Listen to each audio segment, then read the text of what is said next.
பிரதோஷ நேரத்துல சிவ ஆலயங்களுக்கு நந்தி அபிஷேக தரிசனம் செய்ய போகும் அனைத்து பக்தர்களுக்கும் இந்த பதிவு. வீட்டில் நீங்கள் பூஜை பண்ணாலும் சரி, கோயிலுக்கு போய் பூஜை பண்ணாலும் சரி, ஏன் அன்னைக்கு நந்திக்கு நாம் பூஜை பண்ணுறோம்? எதற்காக இவ்வளவு பெரிய பூஜை அபிஷேகம்? யார் இந்த நந்தி? சிவனுக்கும் நந்திக்கும் நடுவில் நாம் ஏன் போகக்கூடாது? அப்படி போனால் என்ன நடக்கும்? பிரதோஷ நேரத்தில் நந்தியின் 2 கொம்புகளுக்கு இடையில் சிவன் நடனமாடுறாருன்னு சொல்கிறாங்க. எதுக்காக? அந்த நேரத்தில் சித்தர்களும் தேவர்களும் கோவிலில் வந்து பிரதோஷ வழிபாடு செய்கிறது உண்மையா? அப்படி பேர் பெற்ற இந்த நந்தி யார்? எங்கேருந்து வந்தார்? எல்லாமே தெரிஞ்சுக்கலாம். நந்தி அப்படின்ற பேருக்கு பொருளே மகிழ்ச்சியை தருபவர், ஆனந்தம் அப்படின்றதான் அர்த்தம். இவருடைய வேலையை தடுக்கிறது தான். எதை தடுப்பார்? சிவனை இவருடைய அனுமதி இல்லாமல் யார் தரிசிக்க போனாலும் நிச்சயமாக தடுத்துருவார். நாம் எந்த வேலையாக சிவனை பார்க்க போனாலும் முதலில் நந்திக்கிட்ட சொல்லி அவருடைய அனுமதியை வாங்கிய பிறகுதான் சிவனையே நாம் பார்க்க முடியும். சிவன் இவருக்கு கொடுத்த ஒரு அற்புதமான பேர் ஆனந்தி. ஆனந்தி அப்படின்னா நீயும் மகிழ்ச்சியாக இரு, மற்றவர்களையும் மகிழ்ச்சியாக வைத்திரு அப்படின்ற மிகப்பெரிய பேர் பெற்றவர் தான் இந்த நந்தி. சரி, யார் இவர்? எங்கேருந்து வந்தார் அப்படின்னு கேட்டிங்கன்னா, சிலாத முனிவர் அப்படின்னு ஒருத்தர் இருந்தார். அவருக்கு நீண்ட நெடுங்காலமாக குழந்தை பேர் இல்லாமல் இருந்தது. அவரும் அவருடைய மனைவியும் ரொம்ப வருந்தினாங்க. நான் சிவபெருமானை நோக்கி தவம் இருக்கிறேன்னு சிலாத முனிவர் தன்னுடைய தவத்தை தொடங்குறாரு. அவருடைய தவம் நீண்ட நெடுங்காலமாக தொடர்ந்துட்டே இருக்கு. ஆனாலும் அவர் தவத்தை கைவிடலை. அந்த தவத்தை பார்த்து சந்தோஷப்பட்ட சிவபெருமான், உனக்கு என்ன வரம் வேண்டும் கேள்னு சொல்ல, உங்களை பாரியே எனக்கு ஒரு ஆண் குழந்தை வேணும்னு சிலாத முனிவர் கேட்க, என் அம்சமாகவே உனக்கு ஒரு ஆண் குழந்தை பிறப்பான்னு சிவபெருமானும் வரம் கொடுத்துட்றாரு. அந்த குழந்தை தான் நந்தி.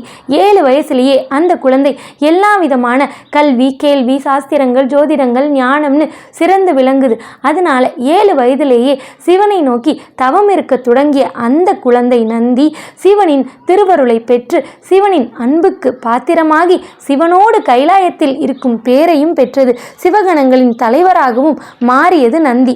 சரி, இப்போ எதுக்கு இந்த பிரதோஷ வழிபாடு அப்படின்னு கேட்டிங்கன்னா, தேவர்களும் அசுரர்களும் என்ன பண்ணுறாங்க? அமிர்தத்தை கடையிறதுக்காக பார்க்கடலில் அந்த வேலையை பார்த்துட்ருக்காங்க. ஆனால் முதல்ல கிடைச்சது ஆழகால விஷம். அதை பார்த்து அதுவால் நாம் பாதிக்கப்பட்டுருவோமோன்னு பயந்து ஓடி எல்லாரும் கைலாயத்துக்கு வந்து சிவன் கிட்ட தஞ்சம் புகுறாங்க.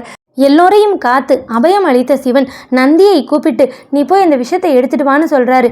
சிவபெருமானை வணங்கி நந்தியும் விஷத்தை எடுக்க போகுது.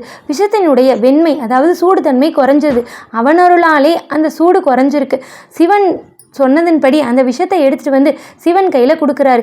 சற்றும் யாரும் எதிர்பார்க்காத வண்ணம் சிவன் அந்த விஷத்தை கடகடன் குடிக்க பயந்து போன அம்பாள் அந்த விஷத்தை சிவன் கழுத்தில் கீழே இறங்குறதுக்கு முன்னாடியே கழுத்தை மெல்லிதாக பிடிச்சி அமுக்குறாங்க. அந்த விஷம் கழுத்திலேயே நின்று போகுது. எல்லாருமே பார்த்து பரவசம் அடைஞ்சு ஹரஹர மகாதேவா, ஓம் நமச்சிவாயா அப்படின்னு பரவசம் அடைகிறாங்க. ஆனால் நந்தி மட்டும் சும்மா இல்லாமல் ஒரு வார்த்தையை விட்டுருச்சு. இது என்ன பெரிய விஷம், நானே அதை கையால் எடுத்துகிட்டு வந்துட்டேன், அந்த விஷயத்தை எம்பெருமான் குடிச்சிட்டாருன்னு இவ்வளோ பரவசம் வேறையா அப்படின்னு கேட்டுருச்சு. ஆணவத்தால் இப்படி பேசின நந்தியை பார்த்து எல்லோரும் அதிர்ந்து போயிட்டாங்க.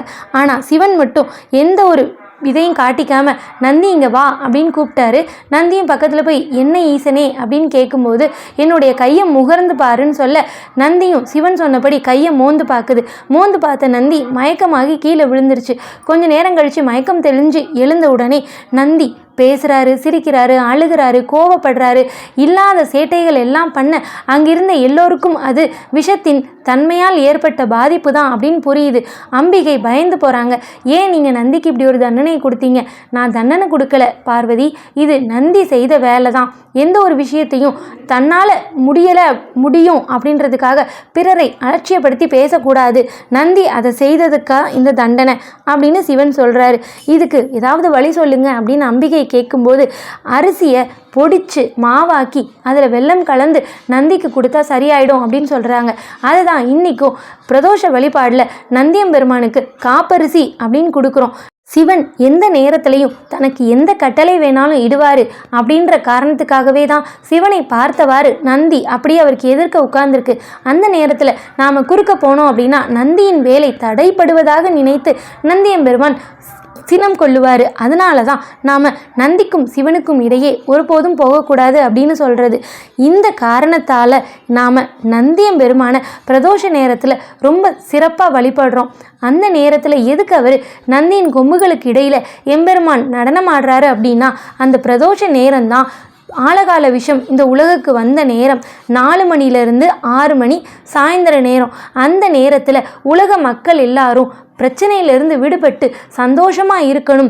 அதே நேரத்தில் ஆணவம் எதுவும் யாரையும் பாதிக்கக்கூடாது அப்படின்றதுனால தான் ஆணவத்தால் பேசிய நந்தியம்பெருமானின் தலையில் சிவபெருமான் நடனம் ஆடுறாரு. பிரதோஷ நேரங்களில் சிவ ஆலயங்களில் தேவர்கள், சித்தர்கள், ரிஷிகள், முனிவர்கள்னு எல்லாரும் சிவ தரிசனமும் நந்தி அபிஷேகமும் பார்த்து மகிழும் அந்த நேரத்தில் நாம் கோவிலில் சிவனுடைய திருவருளை வேண்டி நல்லது ஏதாவது பண்ணுறோம் அப்படின்னா நமக்கு இவங்களுடைய அருளும் சேர்ந்து கிடைக்கும். அதனால் பிரதோஷ வழிபாடுக்கு கண்டிப்பாக எல்லாரும் கோவிலுக்கு சென்று வழிபட முயற்சி பண்ணுங்க. முடியாதவங்க பிரதோஷ நேரமான மாலை 4 மணிலேருந்து 6 மணி வரைக்கும் வீட்டிலையே விளக்கேற்றி வழிபடலாம். கோவிலுக்கு அபிஷேக பொருட்கள் நிச்சயமாக வாங்கி கொடுங்க. பால், தேன், தயிர், திருநீர் ரொம்ப முக்கியம். ஓம் நமச்சிவாய.